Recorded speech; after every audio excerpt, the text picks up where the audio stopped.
Good afternoon from Cambridge in the UK. I'm Len Hochberg, the US coordinator of the Mackinder Forum. Our speaker today is A. Wess Mitchell, the author of Great Power Diplomacy, The Skill of Statecraft from Attila the Hun to Kissinger, which was released in October of last year.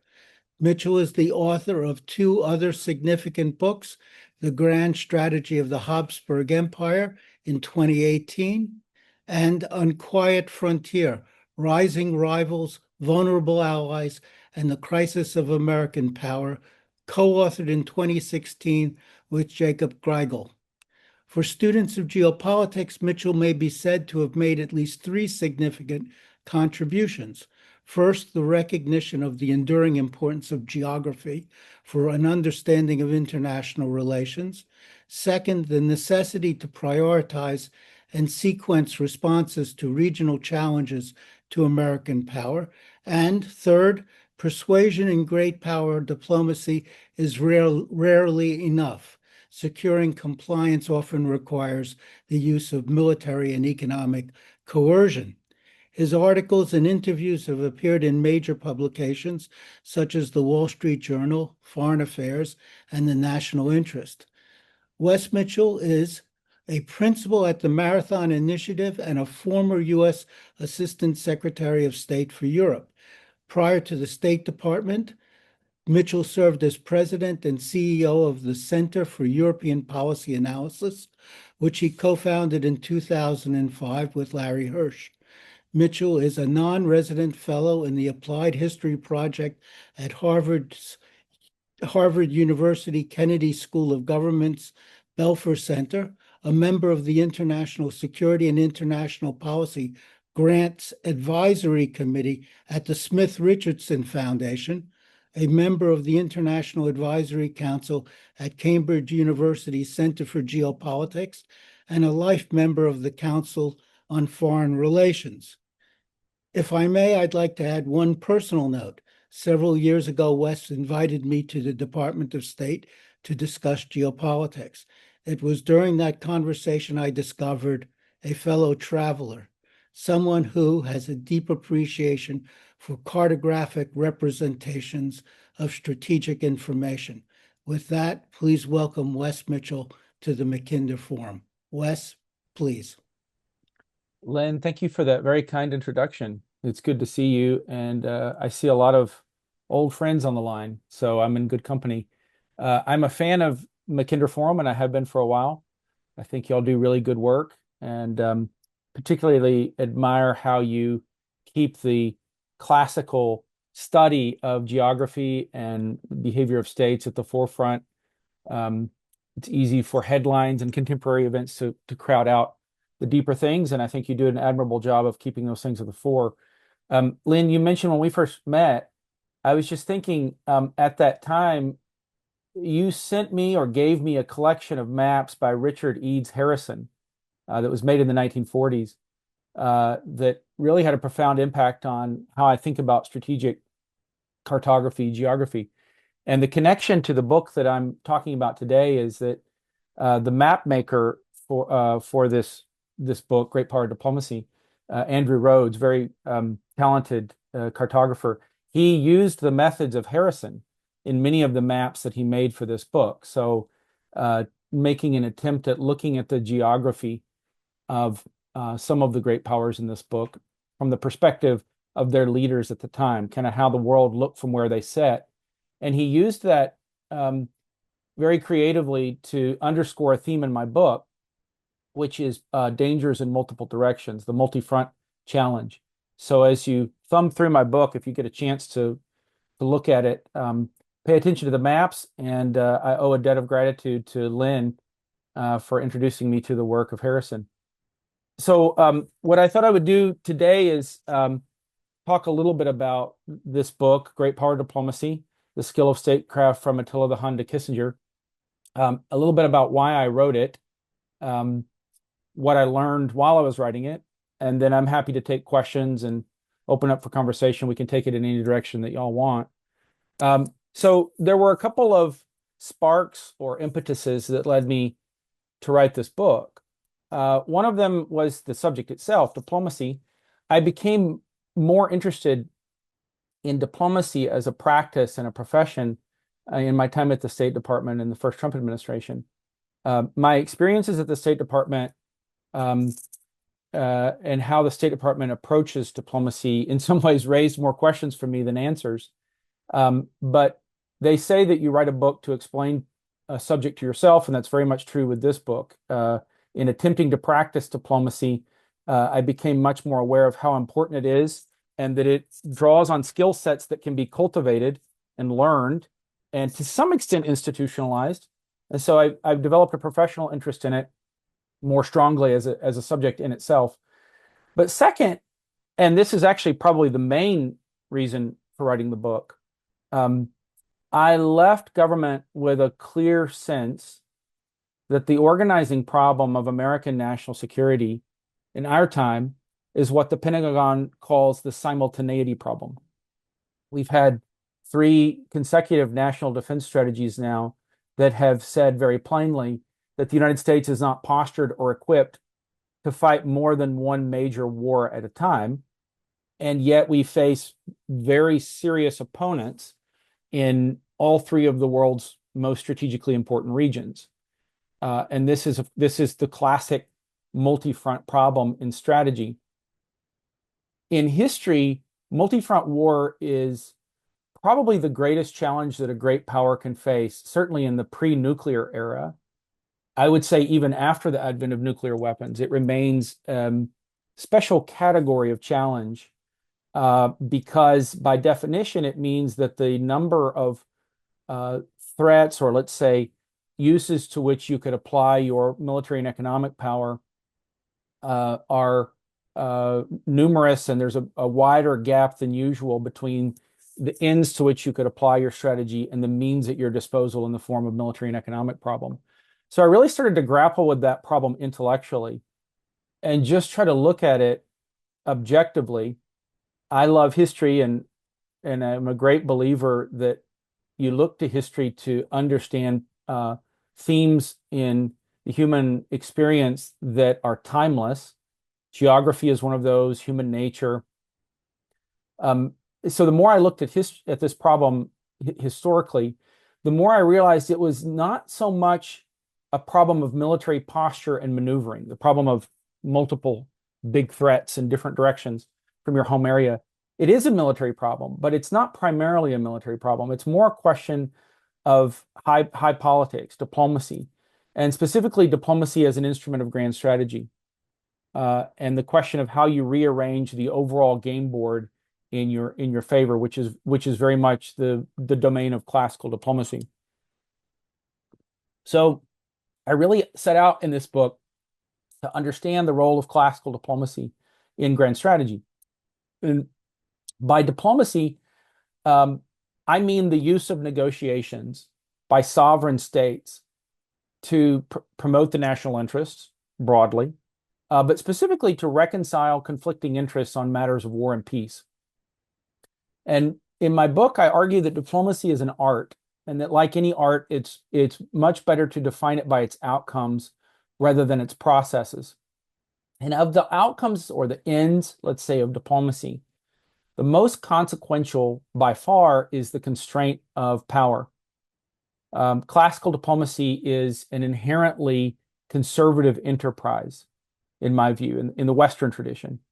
And it concerns itself with setting limits on the hostile accumulation of power. So, Genghis Khan and Adolf Hitler both employed something approaching professional envoys or diplomats. But I would argue that they were not engaged in diplomacy properly understood. They were conducting the political arm of warfare. And to a certain extent, you can say that's true of the diplomacy that's practiced by modern day Russian Federation and People's Republic of China. Not all of it, but a good portion of it that we see on a regular basis in the headlines. So my argument is that states are naturally constrained by all kinds of things: geography, fearful neighbors, the limited reach of military technology. And diplomacy works with the grain of those constraints to place limits on an aggressive opponent's options for conquest. By great power, what I mean is those states with the ability to decisively shape events outside their immediate home area. Diplomacy happens every day on all kinds of things between states of all sizes. Um, but it's only the actions of the great powers that can decide the fates of entire nations and regions. And of all the forms of diplomacy between great powers, the most important, of course, is that which concerns itself with limiting, avoiding, or preparing for war. And I would say specifically great power war, which is the most destructive force known to man.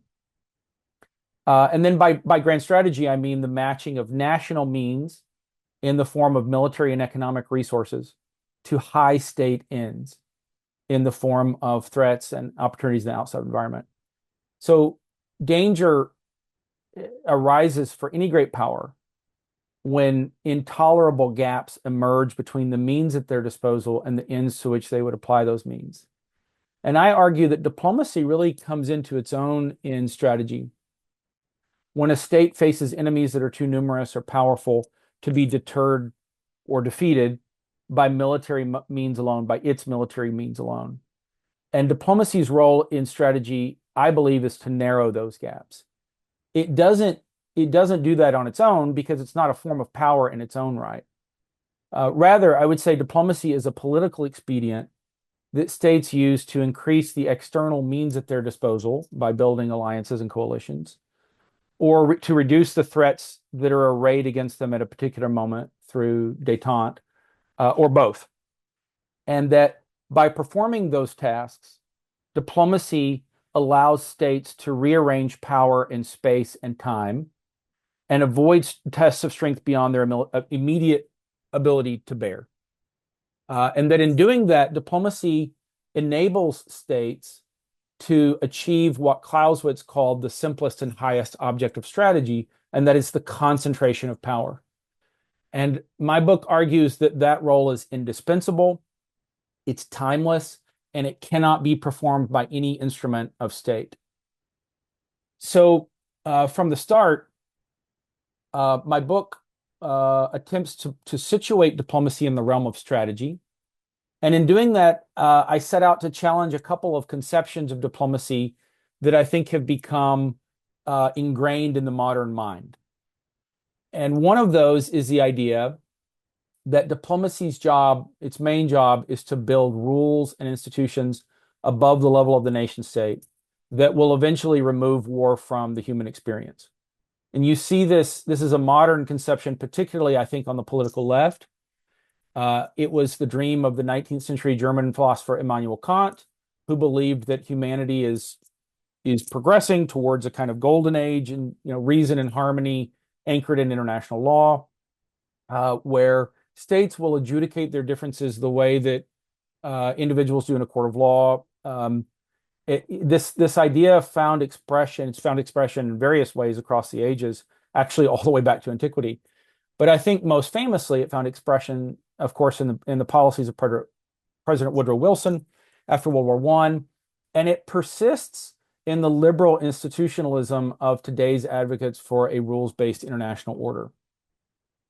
The other very prevalent modern conception of diplomacy, I think, is much more common on the hawkish right. And it's the idea that diplomacy at base is a form of surrender. And this is also this view has a very old pedigree back to antiquity. It's the idea that human societies can only find true safety and honor in a preponderance of power, military power. And so diplomacy is suspect. It's a kind of quixotic or pusillanimous undertaking that jeopardizes both of those things, the honor of the state and the safety of the state.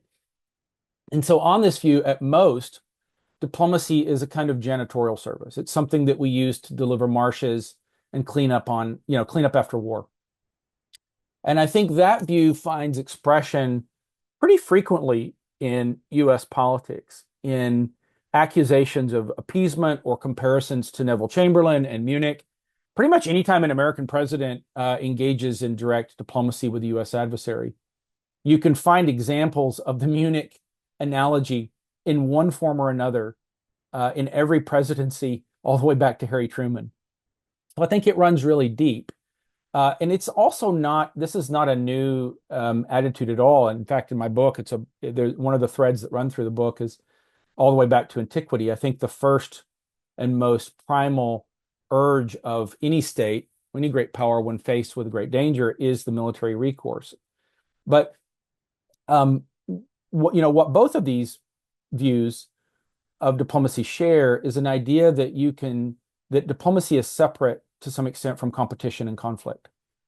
The Cold War Austrian immigrant Robert Strauss-Hupé he wrote in one of his books, it really stuck with me, that Americans think of diplomacy as the talking that starts after the guns stop. And I think that's a particularly American view of diplomacy. You can find versions of both of these ways of thinking that go way back.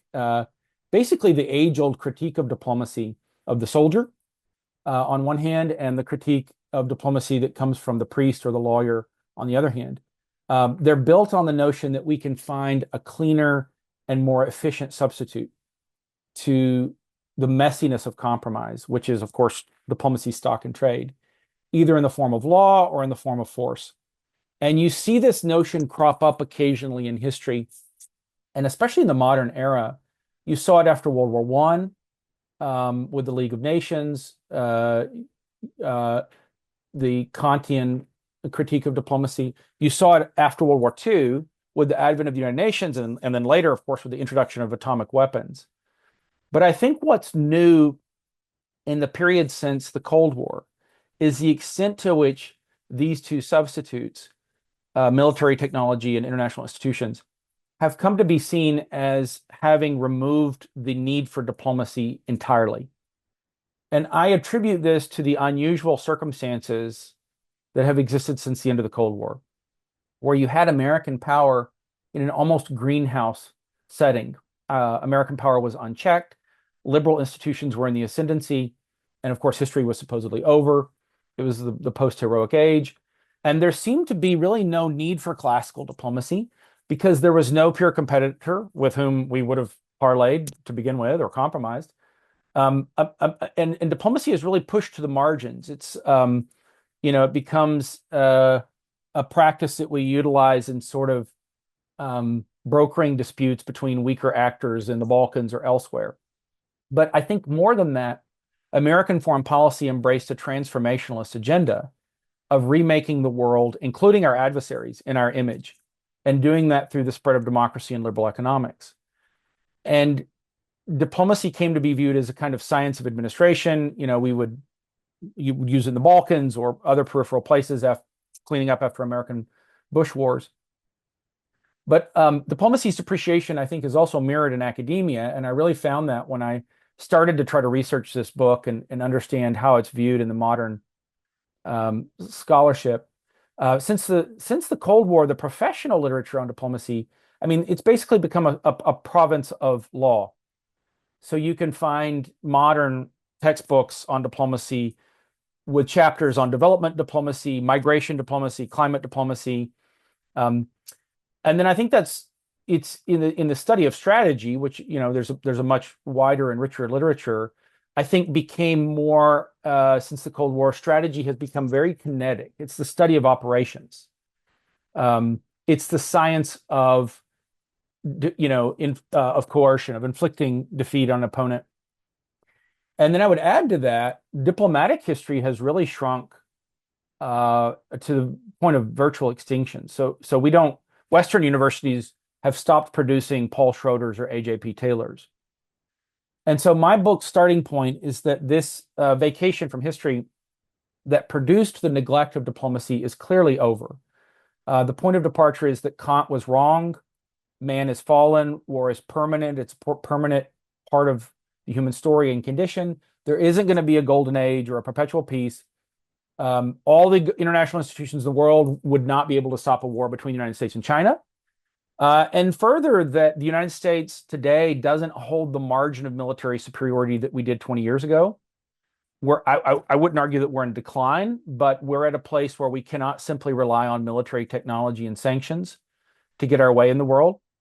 And so, like past societies, we will need skill in classical diplomacy as it's been understood historically to bring national means and ends into alignment in strategy. And so to understand how to do that or what that looks like, my book uses history. And I argue that you really, to understand classical diplomacy, you have to look back to earlier eras when great power competition was the norm. And I should say, really, and you'll know this if you've read the book, really the point of the book is the history. So I did have the modern situation in mind. Obviously, it was a major reason for looking at diplomacy. But in each of the vignettes, in different cases that I looked at across history, I really just tried to look at it on the merits of the situation itself and what we can learn about, what from those earlier situations is contingent. But what is it about diplomacy and in strategy that's timeless? And my starting vignette is in Thucydides' Peloponnesian War in the summer of 432 BC, when the leaders of Sparta, you find this scene early in Thucydides where Thucydides is recounting how the leaders of Sparta are debating whether to go to war with Athens. And you have a group of hawks, and they're led by the ephor, Sthenelaitis, and they're really chomping at the bit for action. And Sthenelaitis basically stands up and says to his countrymen, look, the Athenians are really bad. We've had enough of talking. Let's dispense with the incessant discussion of our options and just take up the sword and vote for war and get this done with. And in response, Archidamus II, this aging Spartan king, stands up, and in Thucydides' words, his oration says to something to the effect of, let's take stock of our situation. Our granaries and armories are depleted. We're really not ready for a big war. The war is probably not going to be over quickly. It's going to be hard and long. Let's send envoys to the Athenians. Let's remonstrate with them for peace. And at the same time, let's send envoys to our allies. Let's even send envoys to our old archenemy, the Persians. And if the Athenians listen to us and, heed our counsel, then great. But if they don't, then we will have used time wisely. We'll be in a better position to wage war than we were at the outset. And the Spartans initially, everyone in the room is sort of persuaded by Sthenelaitis. But I think as the scale of the Spartan predicament really dawns on them, they eventually do heed Archidamus's counsel. They use diplomacy to buy time, strengthen their position, build up a bigger coalition than the Athenians do. And so my book starts with this vignette, this dynamic. I call it the Archidamus moment. And this Archidamus moment is recurring throughout history. And I look at it as it pops up in other moments in time in the cockpits of other great powers, where a similar situation arises. A great power finds itself it's confronted by a novel opponent that it cannot defeat by force alone. And at the same time, it has to keep its eye warily in this other direction at an older ancestral opponent that doesn't simply go away. It's a much more acute problem now that there are threats on multiple fronts.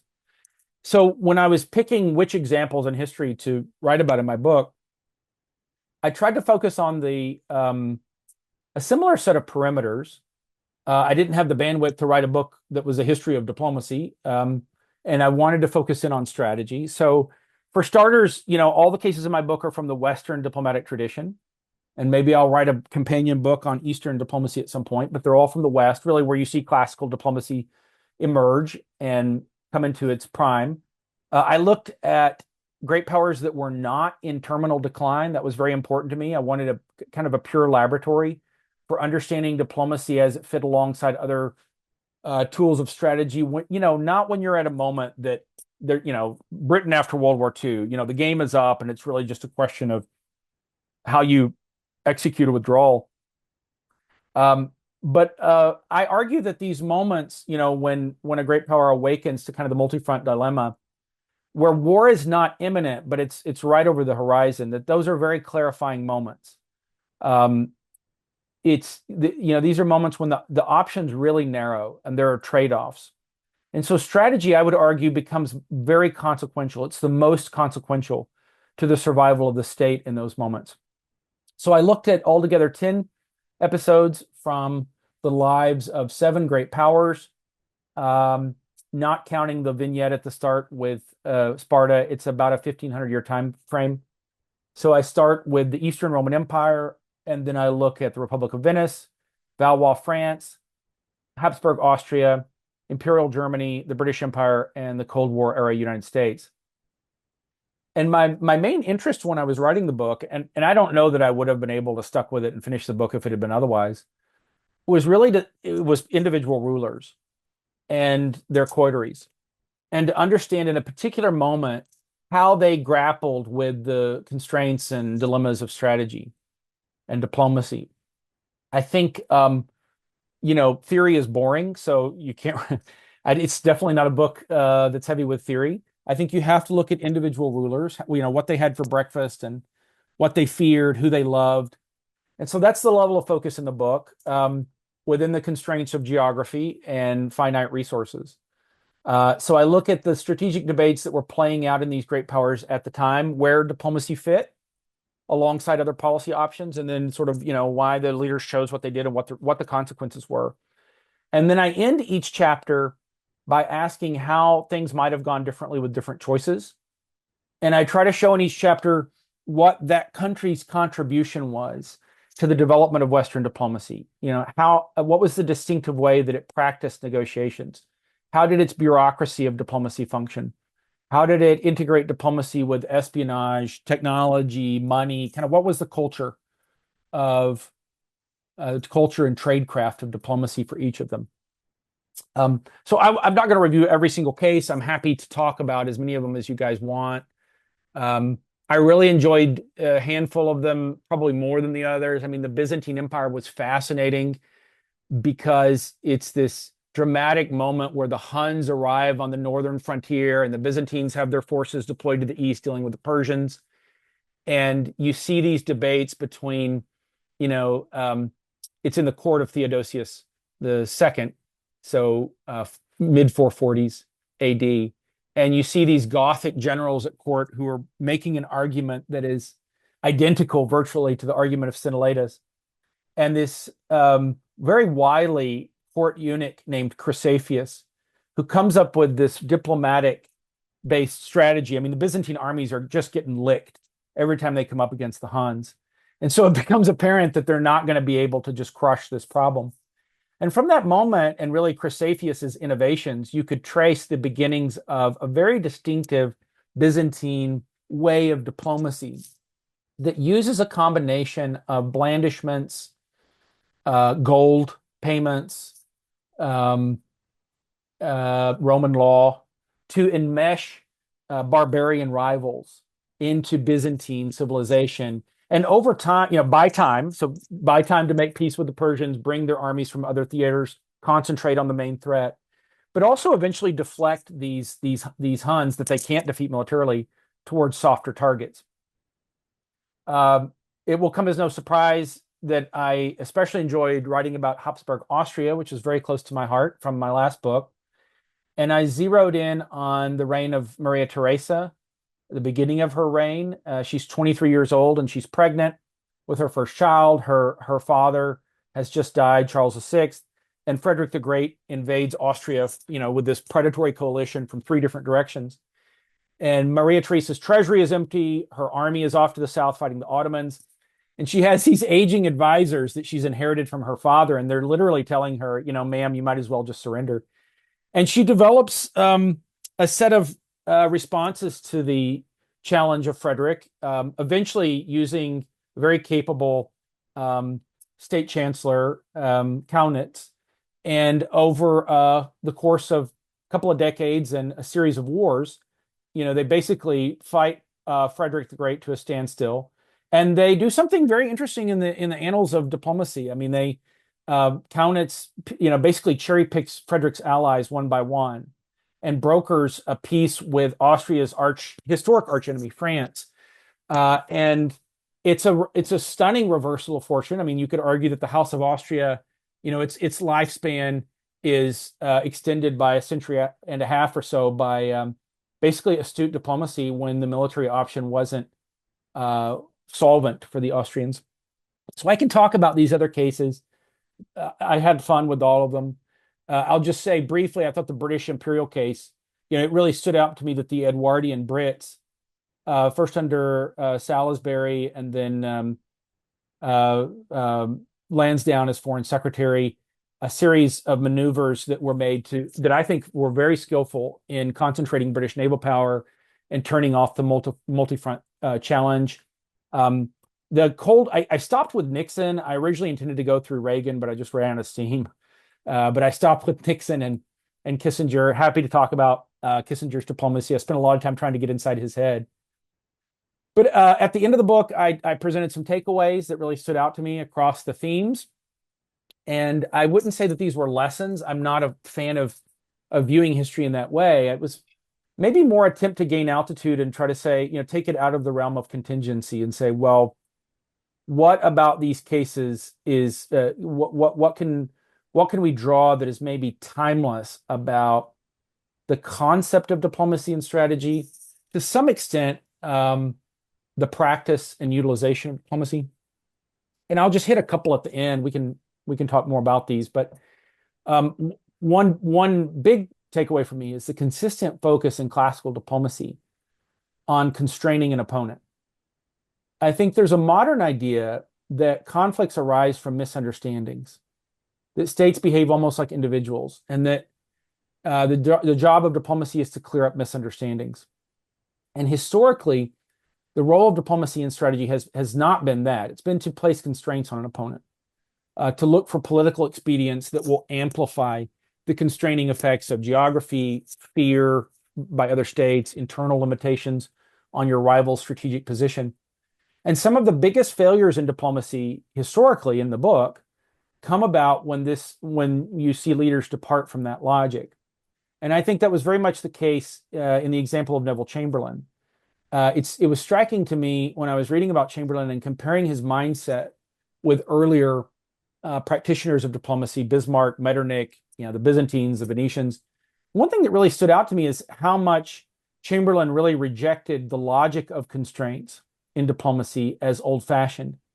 And he was a member of the Conservative Party, but his mindset strikes me as, it reflected a prevailing liberal mentality of that time, with roots in the new diplomacy after World War I, actually, of Wilson and David Lloyd George.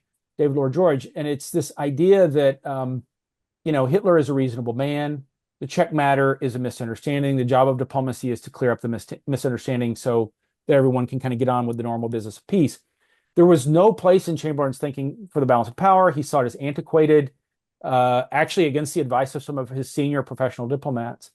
And I think he really squandered an opportunity to amplify the natural constraints on Germany that traditional British diplomacy would have accentuated, including, fear of Germany by the other neighbors. I mean, the growing strength and potential that this created for Britain to basically use its old policy of continental coalitions. So Chamberlain's strategic framing, the questions he was asking were right, and they reminded me of the other cases. He had a multi-front dilemma. He had to worry about the Far East, as well as Germany and Italy. And so his options weren't great, but and who knows? I mean, the British position at that point, it may be that a more traditional balance of power recourse may have failed, but I think it was virtually certain that his tactical approach would fail because it removed the constraints on his, rather than constraining German power, it removed the constraints, which I think, it defeated his chief strategic purpose of freeing up British imperial resources to focus on Japan and then Germany. Another thing that stood out to me in the cases was the relationship of diplomacy to money. I think there's a modern idea that man is mainly an economic, creature, a profit maximizer. And I didn't find a lot of evidence for that in history. I found that, money seems to be more useful as a tool of attraction than coercion or compellence in diplomacy. And I found a lot of examples in history of diplomats using money to get somebody to do something helpful for them, but not a lot of examples of using money to prevent someone from doing something harmful to them, to their state. I spent a lot of time looking at the role of bureaucracy in diplomacy. States originally developed bureaucracy and diplomacy to gain an edge in competition. The Byzantines had a bureau of barbarians, but as a state, administrative state grew in size, bureaucracy basically took a life of its own. And so I found that over and over again, national leaders wrangled bureaucracy back into alignment with the needs of the state, and that just like in war, success in diplomacy tends to be the byproduct of highly disciplined institutions that cultivate it as an instrument of national strategic excellence. So I could go on and on. I know we don't have a lot of time, so I'm just going to pause there. And I'm happy to talk about any angle of this, the history, the modern day ramifications, but very much enjoyed having the chance to present the book. Hopefully you'll all buy it or find some way to read at least portions of it. And thanks again for hosting me, Lynn.